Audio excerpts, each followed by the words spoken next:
Okay guys, Assalamualaikum warahmatullahi wabarakatuh. Hari ni aku plan nak buat Grab, tapi itulah, memandangkan lesen aku mati.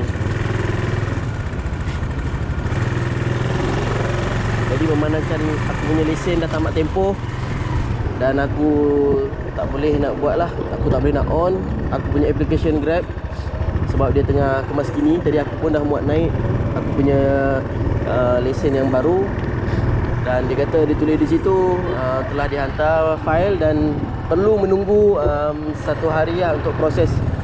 Jadi aku rasa mungkin esok kot. Esok insyaAllah kalau tak ada apa halangan, esok aku akan mulakan mencedok lah insyaAllah. Okay,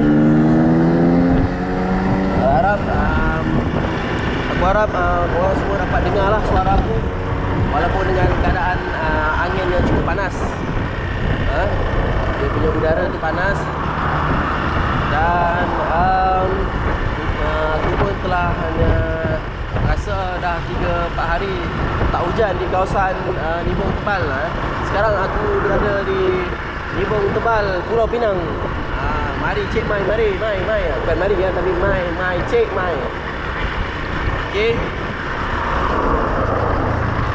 so aku tak sure nak ke mana ni. Aku macam tak tahu nak hala nak ke mana. Sekarang pun pukul 3.33, 3.30.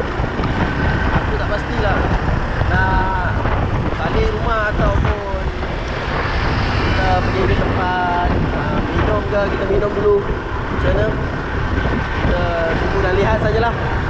Okay, let's go.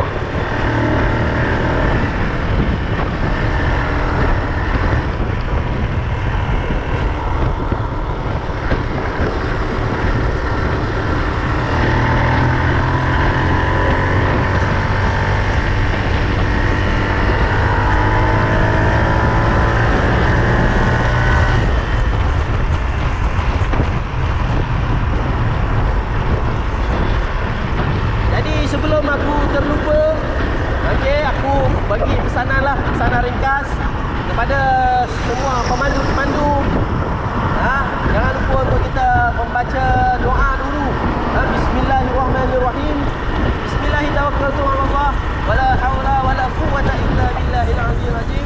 Mudah-mudahan Allah mempermudahkan perjalanan kita dan selamat sampai ke destinasi yang dituju. Okey, itulah semua sedikit pesanan ringkas untuk aku, ikhlas daripada aku, insyaAllah untuk kamu semua. Let's go.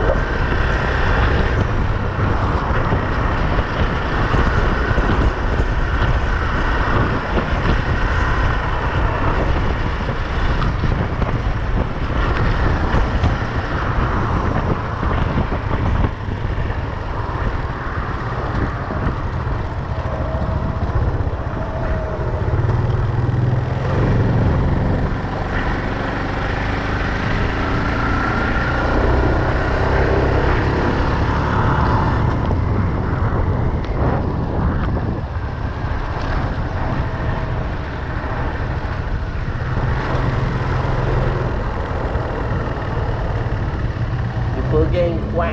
Kita dia bang, kita jumpa kita punya geng rider GrabFood setia untuk menghantar pesanan makanan untuk customer, pelanggan yang dihormati. Sebelum tu izinkan aku untuk membuat promosi sedikit. Aku ingin menjemputlah mempromosikan kepada pelanggan-pelanggan yang di luar sana. Jangan lupa untuk membuat order makanan menggunakan aplikasi Grab. Grab Person. Jadi hampa nak pergi makan, kalau hampa rasa lapar, jangan malu, jangan segan, order Grab. InsyaAllah kami rider Grab akan bersama-sama bertungkus lumus memberikan perkhidmatan yang terbaik untuk pelanggan-pelanggan kami. InsyaAllah makanan itu akan sampai dengan selamat, insyaAllah, tanpa ada kerosakan. Jadi sekarang ini saya berada di traffic light, atau bahasa Melayunya lampu isyarat. Saya pun dah terlupa.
kita pun dah sampai kedai. Jomlah kita order minum dulu.